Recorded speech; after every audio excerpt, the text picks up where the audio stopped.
বাবা মারা যাওয়ার পর আমাদের ৩ বোন তাদের প্রাপ্য সম্পত্তি দাবি করলে বড় ভাই বলেছিল, তোদের বিয়েতে অনেক টাকা খরচ হয়েছে, তাই এখন আর তোদের কোনো অংশ নেই। পরবর্তীতে দিতে চাইলে বোনরাও আর নেননি। এখন আমাদের করণীয় কি? আমি বোনদের পক্ষে ছিলাম, আমিও কি গুনাহগার হব? খুব গুরুত্বপূর্ণ একটি প্রশ্ন। অনেক ভাইরা এই কাজটি করেন। বোনদের বিয়ে শাদীতে যে টাকা পয়সা খরচ হয়ে থাকে, সেই টাকা পয়সা খরচ হওয়ার কারণে তারা বাবা মার পরিত্যক্ত সম্পদ থেকে বোনদেরকে বঞ্চিত করেন, এই বলে যে তোমাদের তো বিয়েতে অনেক টাকা খরচ করেছে, এখন আর এখানে তোমরা কেন ভাগ নিতে আসবে। এবং কোনো কোনো ক্ষেত্রে আরেকটি চিত্র দেখা যায়, সেটা হলো যে দেখা যায় বাবা মার চিকিৎসার জন্য কোনো সন্তান টাকা পয়সা দিয়ে তাদের জন্য ব্যয় করেন, চিকিৎসা ব্যয় করেন। তো চিকিৎসা ব্যয়ে নিজের টাকা পয়সা খরচ হয়েছে, এই অজুহাতে বাবা মার সম্পদ আমি রেখে দিলাম, অন্য ভাই বোনরা তারা দিতে পারেন না গরিব হওয়ার কারণে, যেন সম্পদ থেকে তাদেরকে বঞ্চিত করলাম। এটাও কিন্তু একই রকম নাজায়েজ, অর্থাৎ এটি সঠিক কোনো কাজ নয়। কারণ বাবা যদি বেঁচে থাকা অবস্থায় আপনি ভাই হিসাবে আপনার বোনকে বিয়ে দেন নিজের টাকায় পয়সা খরচ করে, তাহলে সেক্ষেত্রে বাবার আর্থিক সঙ্গতি নেই, সেই হিসাবে এটা আপনার কর্তব্য এমনিতেই বোনকে বিয়ে দেওয়া। আবার বাবার মৃত্যুতে, বাবার অনুপস্থিতিতে যদি আপনি ভাই হিসাবে বোনকে বিয়ে দেন টাকা পয়সা খরচ করে, সেটাও আপনার কর্তব্য পালন আপনি করেছেন, এবং এই কর্তব্য পালন করার কারণে আল্লাহর কাছে আপনি রিওয়ার্ড পাবেন, এটা আপনার লস নয়। কিন্তু বাবার সম্পদে, মায়ের সম্পদে যে বোনের হক রয়েছে সেটা তার প্রাপ্য, সেটাকে আপনি ওই বিয়ের খরচ দিয়ে কাটাকাটি করতে পারেন না। কারণ বিয়ে খরচ তো বহন করা তার উপরে আবশ্যক না, ওটা আপনি ভাই হিসাবে আপনাদের উপর আবশ্যক। সো ওই অজুহাতে তাদের সম্পদ থেকে বঞ্চিত করা অবশ্যই জুলুম। এবং পরবর্তীতে যদি আপনারা দিতে চান আর বোনরা না নেন, সেই না নেওয়াটা যদি মন থেকে হয়, যে তারা আসলে চান না, ভাইদের খুশি মনে তারা এটা দিয়ে দিয়েছেন, তাহলে সেটা জায়েজ আছে। আর তা না হলে সামাজিক চাপের কারণে, অথবা সিন ক্রিয়েট করেছেন সে কারণে, অথবা প্রথমে একবার বলেছেন সে বিষয়ে তাদের মাথায় আছে সেই কারণে তারা নেন না, এরকম মনে হলে তখন কিন্তু তাদের এই না নেওয়ার কারণে আপনারা দায়মুক্ত হবেন না, যে কোনো মূল্যে তাদেরকে দিতে হবে।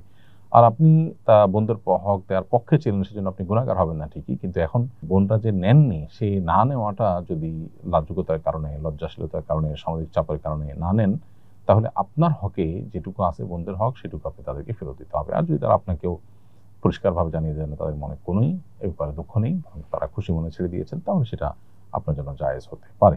সন্তানের বিয়ের বয়স হলে মা বাবার করণীয় কি? সন্তানের যদি বিয়ের বয়স হয়, তাহলে মা বাবার করণীয় হলো তাকে দ্রুততার সাথে বিবাহের উদ্যোগ নেওয়া, বিবাহের ব্যবস্থা করা, তার জন্য যাবতীয় পদক্ষেপ গ্রহণ করা। কারণ নবী সাল্লাল্লাহু আলাইহি ওয়াসাল্লাম বলেছেন, সন্তানের বিয়ের বয়স হলে তোমরা তোমাদের সন্তানদেরকে উপযুক্ত পাত্র পেলে বিয়ে দিয়ে দাও। উপযুক্ত পাত্র পেলে যদি বিয়ে তোমরা না দাও, তাহলে সেক্ষেত্রে সমাজে যে ফেসাদ এবং যে পরিমাণ ব্যত্যয় ঘটবে, যে পরিমাণ অসুবিধা তৈরি হবে, তার দায়ভার কিন্তু অনেক ক্ষেত্রেই বাবা মাকে বহন করতে হবে, কারণ তারা তাদের সন্তানকে বিপদের দিকে ঠেলে দিয়েছেন।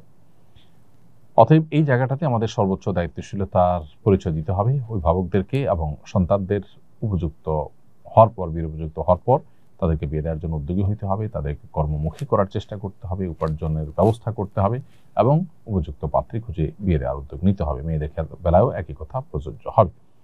বড় ছেলে আমাদের খোঁজ খবর নেয় না এবং আমাদের সাথে ভালো আচরণও করে না, তাই আমি আমার সমুদয় সম্পত্তি ছোট ছেলেকে দিয়ে যেতে চাই, এটা কি আমার জন্য ঠিক হবে?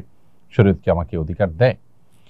সন্তানদের মধ্যে যে সমতা বজায় রাখা সম্পদ দেওয়ার ক্ষেত্রে, এটা অনেক উলামা ইকরামের মতে ওয়াজিব। কারণ নবী করিম সাল্লাল্লাহু আলাইহি ওয়াসাল্লাম এক সাহাবী ক্ষেত্রে যখন হেরফের করেছেন, তাকে কিন্তু তিনি ভর্ৎসনা করেছেন এবং তিনি নির্দেশ করেছেন, আ'দিলু বাইনা আওলাদিকুম ইত্তাকুল্লাহ ওয়া'দিলু বাইনা আওলাদিকুম, তোমরা আল্লাহকে ভয় করো এবং তোমাদের সন্তানদেরকে কিছু দেওয়ার ক্ষেত্রে তোমরা সমতা বজায় রাখো এবং ইনসাফ করো। এর বিপরীতে ফুকাহায়ে আহনাফের মতে এটি উত্তম, তবে ওয়াজিব বা ফরজ নয়। তো এটার উপর ভিত্তি করে যদি কোনো সন্তান ফাসিক হয়, ভুল পথের যাত্রী হয়, ভ্রষ্ট হয়, খারাপ হয়, তাহলে বাবা মা উপহার উপঢৌকন দেওয়ার ক্ষেত্রে তাকে যদি, খারাপ সন্তানকে যদি কোনো কিছুই না দেয়, সেক্ষেত্রে ফুকাহা হানাফি উলামা ইকরাম সেটিকে জায়েজ বলেছেন, যেমন মুফতি শফি সাহেব রাহিমাহুল্লাহ এটিকে জায়েজ বলেছেন, কিন্তু আর উলামা ইকরাম এটিকে জায়েজ বলেন না, এবং অন্যান্য উলামা ইকরাম এটিকে জায়েজ বলেন না। কারণ সন্তানকে সম্পদ দেওয়া এটা বাবা মার কর্তব্য। আল্লাহ তাআলা যে হিস্সা ঠিক করে দিয়েছেন, সেটা আল্লাহর দেওয়া নির্ধারণ, আল্লাহ ঠিক করে দিয়েছেন। অতএব এটা ফরজিয়াতুম আল্লাহ, আল্লাহ নির্ধারণ, এটাকে লঙ্ঘন করার কোনো সুযোগ বাবার নেই।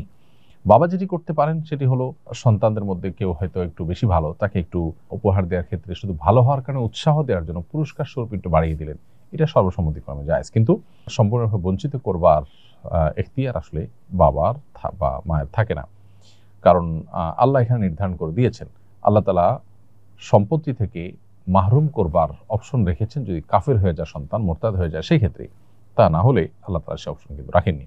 রইসুল ইসলাম আপনি লিখেছেন, আমাদের শৈশবের বন্ধুদের একটি হোয়াটসঅ্যাপ গ্রুপ আছে, সেখানে প্রায়ই অন্য কোনো বন্ধু বা পরিচিত ব্যক্তির দোষ ত্রুটি বা ব্যক্তিগত জীবন নিয়ে আলাপ আলোচনা হয়।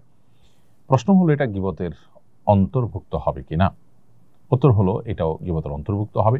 রসিকতা করে, দুষ্টমি করে, বন্ধুরা আড্ডার ছলেও যদি কারোর সমালোচনা করেন যেটা তিনি শুনলে কষ্ট পেতেন বা যেটা তার দোষ, তাহলে সেটা গুনাহের কারণ হবে। কারণ দোষ তার সামনে বলে তাকে সংশোধন করা যেতে পারে, দোষ বলার যে মূলনীতি আছে যাতে তিনি কষ্ট না পান, আঘাতপ্রাপ্ত না হন সেভাবে, অথবা তার পেছনে যদি সমালোচনা করতে হয় সেটি উদ্দেশ্য করা যাবে যেন তার পেছনে সমালোচনা করার মাধ্যমে তার সম্পর্কে সচেতন করা হয়, সতর্ক করা হয় যে অমুক লোকটা এরকম, তুমি সতর্ক থেকো। কারণ যদি সেরকম তার সাথে লেনদেন, উঠা বসা বা সম্পর্ক থাকে, তাহলে তাকে সতর্ক করবার উদ্দেশ্যে এটি করা যেতে পারে। অন্যথায় এটা সুস্পষ্ট গীবতের অন্তর্ভুক্ত হবে। কারণ নবী সাল্লাল্লাহু আলাইহি ওয়াসাল্লাম বলেছেন, যিকরুকামা আখাকামা ইয়াকরাহু, তোমার ভাইয়ের এমন কোন বিষয়ের আলোচনা যদি তুমি করো তার অগোচরে, যেটাতে তিনি কষ্ট পাবেন, সেটাই কিন্তু গীবতের অন্তর্ভুক্ত।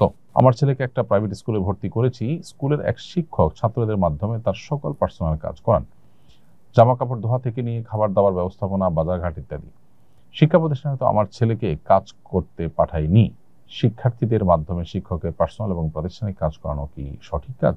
ছাত্রদেরকে শেখাবার উদ্দেশ্যে শিক্ষা সংক্রান্ত কাজ যদি করানো হয়, যেটা তার শিক্ষা রিলেটেড, সেটার কোনো শিক্ষার হয়তো প্রয়োগ, কোনো শিক্ষার হয়তো আপনার প্র্যাকটিক্যালের অংশ যদি হয়, তাহলে সেটা তো জায়েজ আছে, বলার অপেক্ষা রাখে না।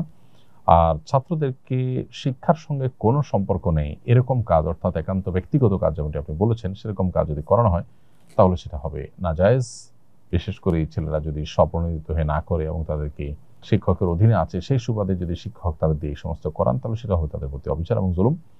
ছাত্ররা যদি স্বেচ্ছায় কাজ করেন এবং ব্যক্তিগতভাবে শিক্ষককে শ্রদ্ধা জানিয়ে তার কাজ করতে উদ্বুদ্ধ হন এবং শিক্ষকও তাদেরকে আদব, লেহাজ, বড়দের কাজ করার শিক্ষা দানের অংশ হিসাবে সেটি করান, তাহলে সেটা জায়েজ হতে পারে। ফাহিমা তারা আপনি লিখেছেন, গ্রামের বাড়িতে গোবর ও মাটি দিয়ে বাড়ি লেপা হয়, আমরা ওই বাড়িতে নামাজ আদায় করি, এটি কি নামাজ আদায় হবে কিনা? নামাজ পড়ার জন্য যে জায়গায় নামাজ পড়বেন আপনি, সেই জায়গাটা পবিত্র হওয়া জরুরি। আর নামাজের জায়গা দ্বারা উদ্দেশ্য হলো সেজদার জায়গা এবং হাত পা রাখার জায়গা। পুরো ঘর বা বাড়ি পবিত্র হওয়া জরুরি নয়।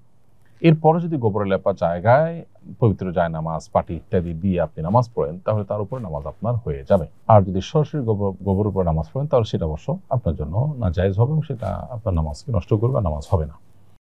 আস-সুন্নাহ ফাউন্ডেশন, উম্মার স্বার্থে সুন্নাহর সাথে।